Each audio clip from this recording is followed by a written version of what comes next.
Let me just show you real quick what we did so far.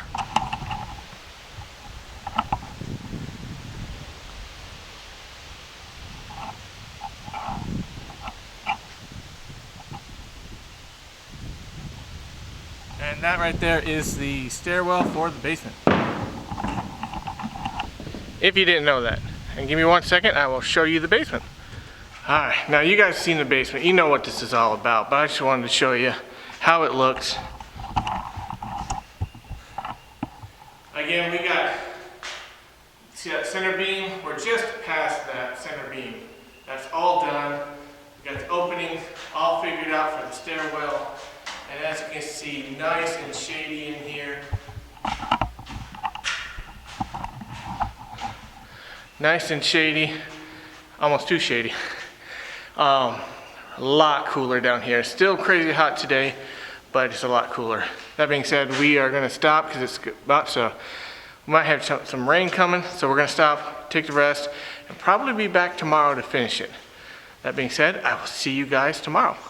Alright guys, we got the floor like 99% done. We're short one board, I think, as I told you in the previous video, and we're actually short a few deck screws, but we're able to keep going.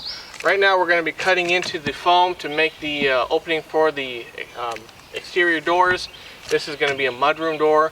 As you can see, we've already done the first floor front door, main entrance door. We already got that cut out, so that is ready for the bucking to be cut and installed. But we won't put the bucking in until we have, I'd say, at least this high of foam, so we can have the foam to secure the bucking in place. If you don't know what the bucking is basically like an 1.5 inch thick of plyboard, specially designed for this. It's got grooves on the inside for the concrete to adhere to. We just make a big wooden frame for the door to set into, and we just put it in here. Once it's poured, it's in there for good. With that being said, as you can see, I've already got a mark right here. I'm going to have to cut all the way down to here, and then about another 2 or 3 inches down. But we'll get that from the other side. And we have this one here with the bucking. It was right around 42 inches, 41, 42 inches, I don't remember exactly. But we've got it marked right here on these indents where they recommend that you cut. That way all the bucking, or all the foam will line up pretty easily. That being said, we do have to cut these plastic pieces here in the center. These all have to get cut out. This top one, bottom one, all the way over to the end. We have to cut those, free those up, and then go from the other side and use a special saw just to cut the plastic. Now these plastic pieces, you'll see later in the video, the outer edge, like you can see this marking here, there's a thick piece of plastic. It's about this wide, and I want to say it's about a 1/4 inch thick. You can kind of see it. You can kind of see it here on the top. But that's what all of your screws connect to, all your nails, however you want to attach your drywall, your siding. That's what gives it its anchor. And of course, this foam is a structural foam, as far as I can tell. It does not dent very easily. That being said, I'm going to go ahead and I'm going to cut these, and then I'm going to go on the other side and do the same thing and cut it all out for the bucking.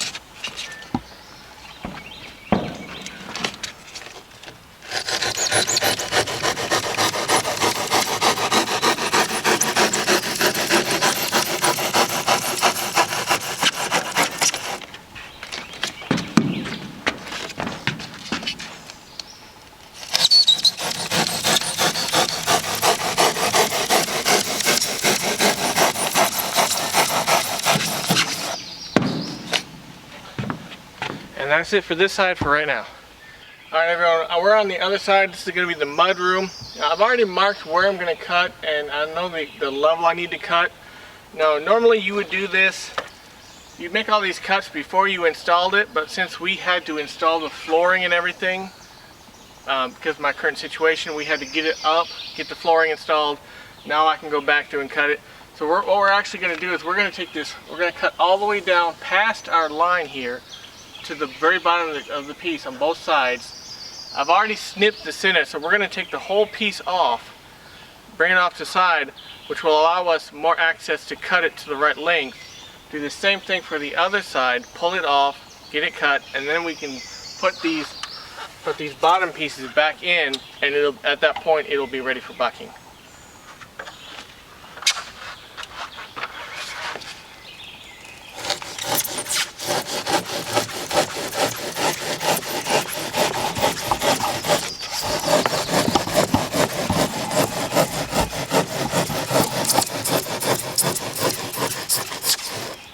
Now, there's a couple of different ways you can cut it. I mean, you can do it with different saws. They actually have a hot wire where it actually melts it and cuts through. You don't have all this fluffy stuff. This is just the easiest way.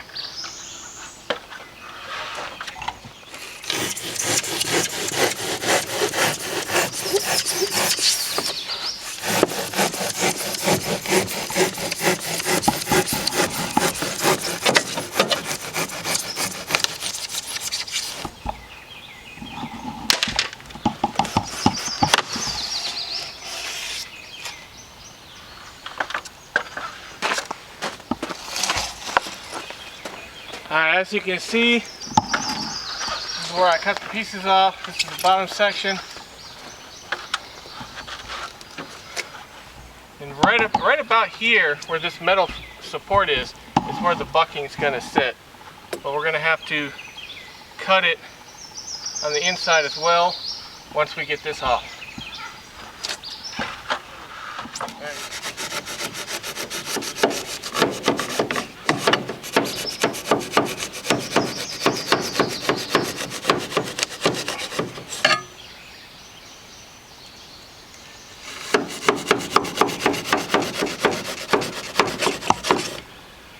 Alright, now this is actually ready to pull out. What I did is I cut all the way down to the bottom, but it's also cut down to here, because if I try to pull this out, this will get ripped out and it'll make a little bit of a mess. So, but this is fine.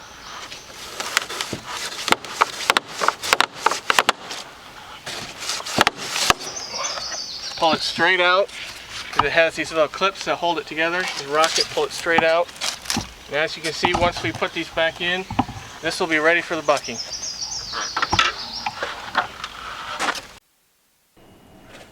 Alright, in this part of the recording, I went ahead and I muted all of the sound simply because the generator was going to be extremely loud, and then this tool here that I'm using is also a little bit loud. But I wanted just to let you guys know what I'm doing. I'm going ahead and using this one because this tool here cuts through this foam, cuts it through like butter. I mean, it is just super smooth, really easy to do. As you can see right here at this point, I'm cutting through that plastic. It takes a little bit of pressure, but like I said, it cuts right through it pretty easily. And I found this to be the easiest way once we have it off and on the table here. Again, here's another piece of plastic, just lets it vibrate through. Now it doesn't reach all the way to the end, so I will have to flip it over and cut the other side. But like I said, again, this is the easiest for me. Now you can use a little like a circular saw, whether it's like a 7-inch or a little handheld. Those work really well also. But I found that this, for me, for like our current situation, this was really good. I really liked it. And this little Rockwell tool, I really love this thing. Now as you can see on this one, I don't know how well it shows, but I'm actually cutting a metal rod, because those spacers that hold each end together, there's a metal rod in the end, and I have to snap those off before I'm able to cut it, because the vibrator it's not the right setting for the right bit for metal. So it's a little bit of an effort to go through here and clip these. Once these are clipped, then I can bend and pull off the ends. Again, because like I said, it's just a little metal rod in there. Some of these were a bit of a pain. Some of them I thought I had clipped them, but apparently not.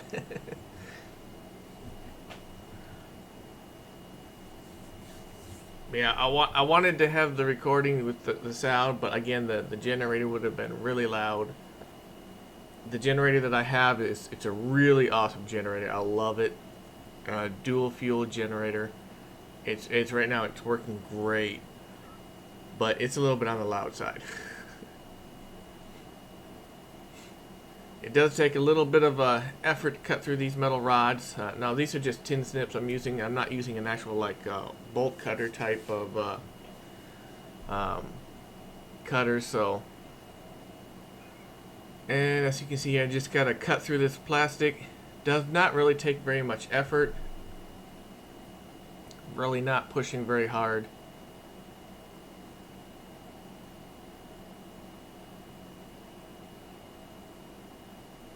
But yeah, this worked out really well.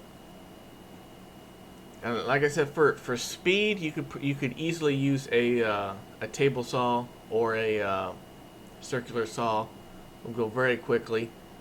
You just gotta think about what kind of drill you're using. How much of a mess is it gonna make?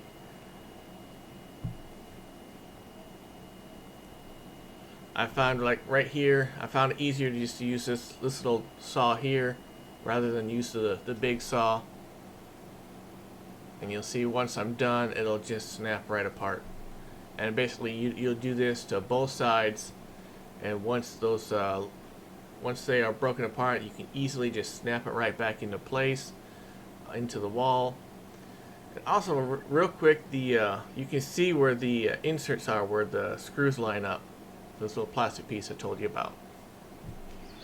Alright guys, we got this, it's already cut. It wasn't too bad, but we're just ready to install this layer on the interior, this on the back, and then we're pretty much done and we're ready for bucking. Like I said, it's real simple. You got these indents, they go right into here, and of course these little clips, they got teeth on them. There's teeth on these. That's what clips it into place. You may or may not be able to hear it.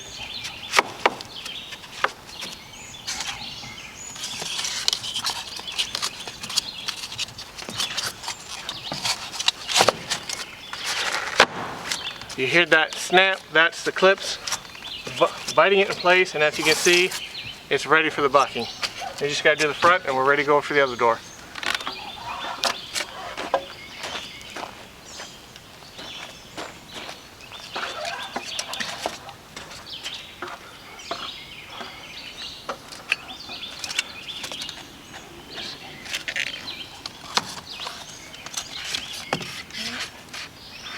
Make sure I'm lining this up correctly.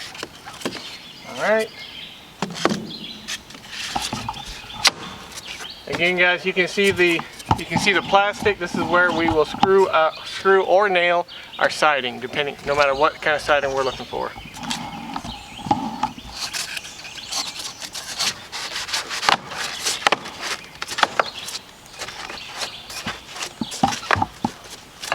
And that's it. Alright everyone, we are done. This is Friday. We got as much as we could do in this heat and whatnot. I don't know if we're going to do anything tomorrow. It's kind of hot. We use a little bit of a rest. That being said, I want to show you guys where we're at, what all we've done.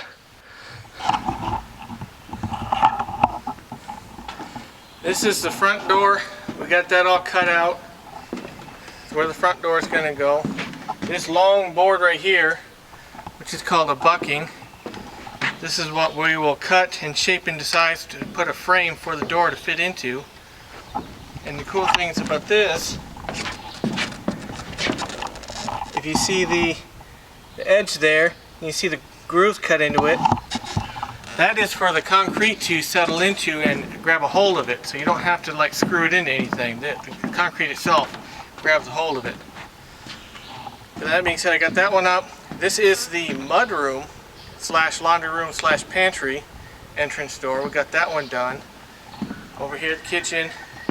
And then this is going to be the back door. It's a little bit of a smaller door. This is just a door off into the what will be the back porch one day. One day when lumber prices come back down to reality. The floor is done. It's done except for like one 4-foot piece. I still need to buy a board for that and screw it down. And we were short about a handful of screws, so we got to go ahead and order that. But this is the finished floor.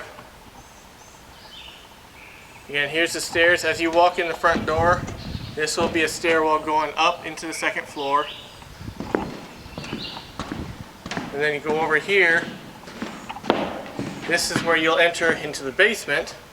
Again, there's the front door for comparison.